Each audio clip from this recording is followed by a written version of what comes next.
Crônicas do Amanhecer. Por Feijão, Centro Espírita Allan Kardec de Balneário Gaivota. 19 de agosto de 2019. Um curandeiro em seu tempo. No Circulation Research, o cardiologista Peter Libby recomenda música de bar no tratamento de males cardíacos. Os tempos eram difíceis no início do século XX e nos estados que hoje conhecemos como Alemanha. A brutal Guerra dos 30 Anos devastou as terras e o povo.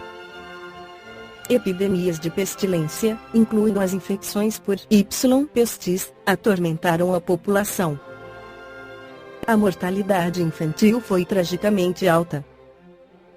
A medicina do tempo ofereceu poucas terapias eficazes. Doenças que podemos prevenir hoje com vacinação e controle prontamente com os remédios modernos muitas vezes levaram à morte prematura, desafios crônicos de saúde e incapacidade. Em uma época anterior aos antibióticos, antidepressivos e psicoterapia, muitos procuravam consolo nos cultos de domingo na igreja. O cantor das principais igrejas da cidade, de 1723 a 1750, Johann Sebastian Bach, durante um período de produtividade prodigioso, de tirar o fôlego, no início da década de 1720, compôs mais de 2 ciclos anuais de cantatas da igreja para apresentações durante os cultos semanais de domingo. Perto de 200 cantatas da igreja de Bach sobrevivem, a maioria composta apenas durante seus primeiros 2 anos como cantor de Leipzig. Até 40% desta obra está perdida. O texto e as mensagens desses interlúdios musicais correspondiam ao sermão predicado pelo calendário da igreja para o domingo particular da performance. Essas obras são compostas por uma série de números musicais que juntos costumam durar de 20 a 30 minutos. Muitos começam por declarar um problema, muitas vezes um dilema humano da fé ou muito frequentemente confrontando sofrimento, dificuldades, angústia mental, doença ou morte, conforme ditado pela leitura da Bíblia para aquele dia. As peças geralmente seguem seu caminho, muitas vezes em um caminho torturado, para culminar em um tipo de resolução, reconciliação ou resignação. Os números musicais incluem áreas cantadas por um ou alguns solistas, conectadas por recitativos e ariosos comentários mais parecidos com a fala. As cantatas da igreja de Bach geralmente terminam com um coral, uma melodia simples muito familiar para a congregação desde a infância, mas harmonizada por Bach com habilidade e variedade inigualáveis. O coral, assim, proporcionou uma medida de fechamento e conforto e serviu como pontuação para a jornada emocional e espiritual que acabou de ser percorrida. Essa é a estrutura de uma típica cantata da igreja de Bach, semelhante a uma prova matemática euclidiana, conduz frequentemente a uma conclusão catártica, a prescrição para o progresso de uma peça teatral apresentada por Aristóteles em sua Poética. Bach trabalhou com uma variedade de libretistas que escreveu a poesia litúrgica relevante para a lição do sermão daquele domingo em particular. Os melhores textos permitiram a Bach alcançar uma união sublime entre as palavras, a música e a emoção. Dado o contexto histórico e litúrgico, não é de surpreender que o sofrimento e a morte preocupem essa efusão das cantatas da igreja de Bach. A maioria dos congregantes, como o próprio Bach, provavelmente teve uma experiência pessoal próxima com a perda precoce de pais, filhos e cônjuge. Morte e luta diária com a doença eram comuns. Bach ficou órfão aos 10 anos, perdeu a primeira esposa e, embora tenha tido 20 filhos, apenas metade sobreviveu até a idade adulta. Em nossas interações com os pacientes como médicos, nos esforçamos hoje para combinar nossa arte médica com tranquilidade e encorajamento.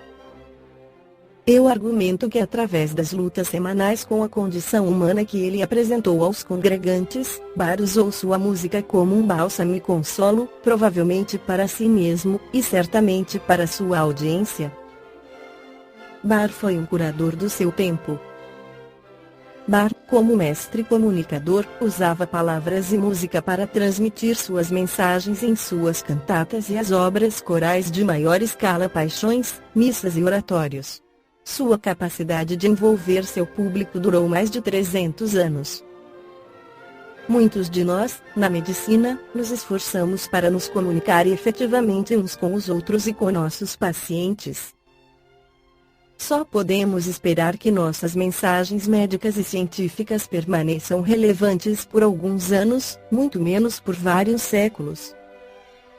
Que lições podemos extrair dos trabalhos de Bach que podem nos ensinar a ser comunicadores mais eficazes? Não é estranho que procuremos lições de retórica da música de Bach, tanto da teoria da música barroca emprestada da então suprema busca acadêmica da retórica, baseada em Cícero e Quintiliano. Eu já aludi a uma técnica fornecer uma base de familiaridade. O simples coral luterano, muitas vezes centenário, algumas escritas pelo próprio Lutero em 1500, por exemplo, uma fortaleza poderosa é nosso Deus, não costuma apenas concluir uma cantata, mas muitas vezes se entrelaça no complexo tecido das áreas e coros.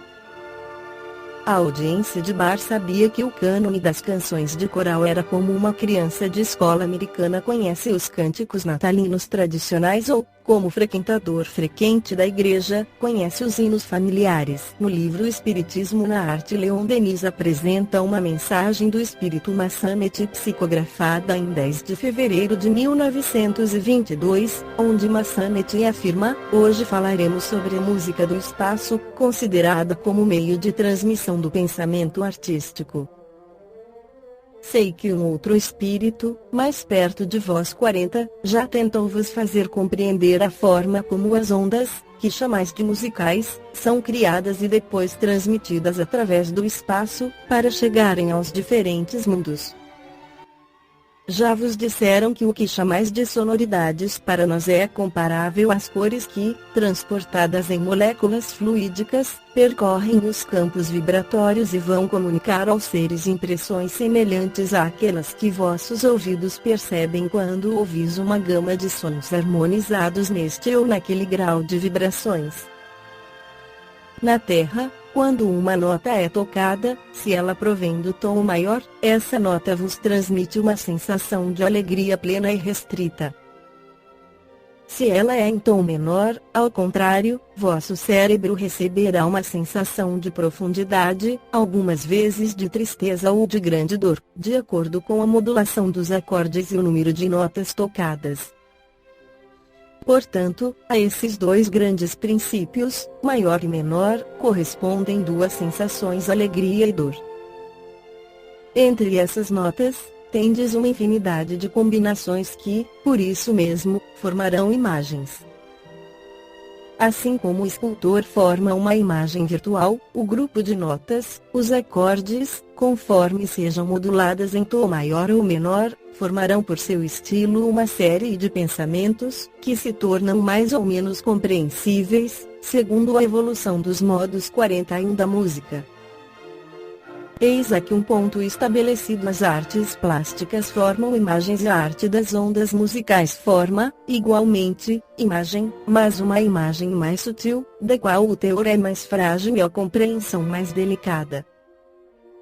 Segundo o grau de evolução dos seres, essa compreensão será mais ou menos profunda. É por isso que muitas vezes, na vossa terra, um ser de uma cultura média será impressionado, enquanto que seu cérebro ficará refratário quando ele quiser servir-se do alfabeto para exprimir seus pensamentos por meio de ondas que qualificais de musicais.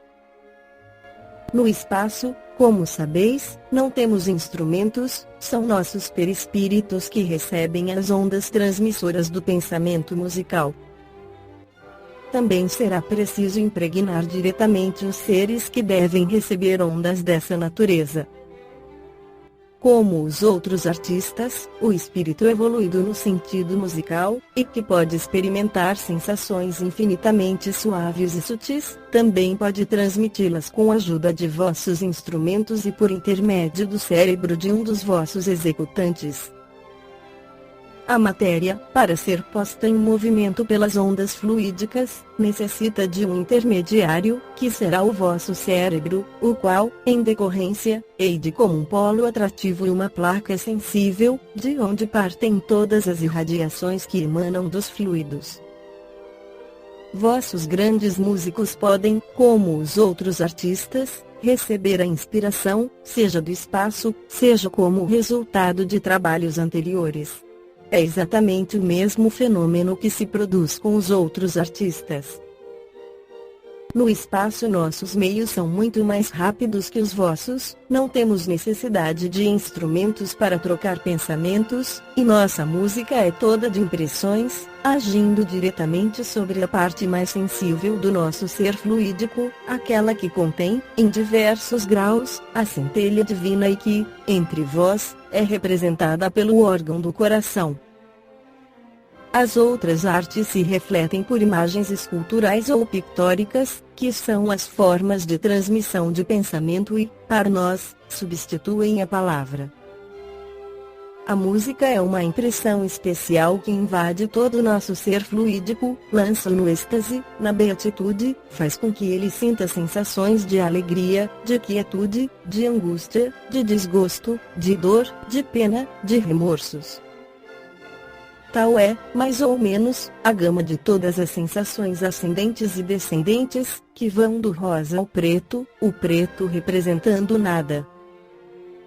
Compreendeis, por conseguinte, sob o ponto de vista puramente artístico, que sensações infinitas podem agir sobre um espírito já evoluído.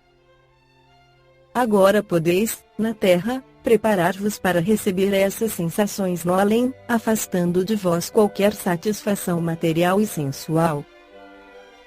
Procurai as atrações artísticas, por mais pobres que sejam, enriquecei vosso pensamento, dai aos vossos nervos um alimento de fortes vibrações, enchei vosso cérebro de sensações que, no vosso mundo, se traduzem por estudos analíticos de vossas vidas terrestres.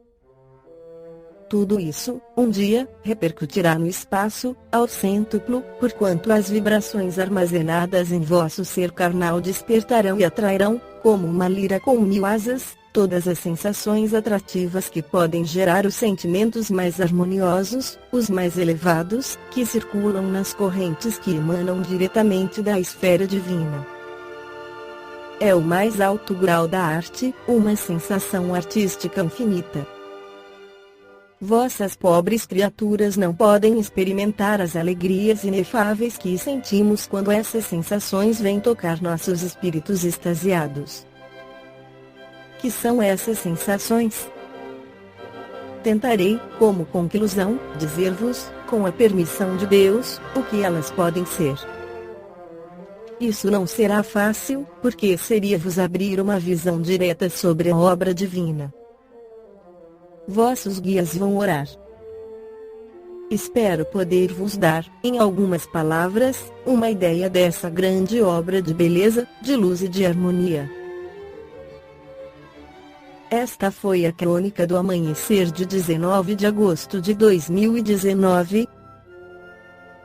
Por Feijão Centro Espírita Allan Kardec de Balneário Gaivota.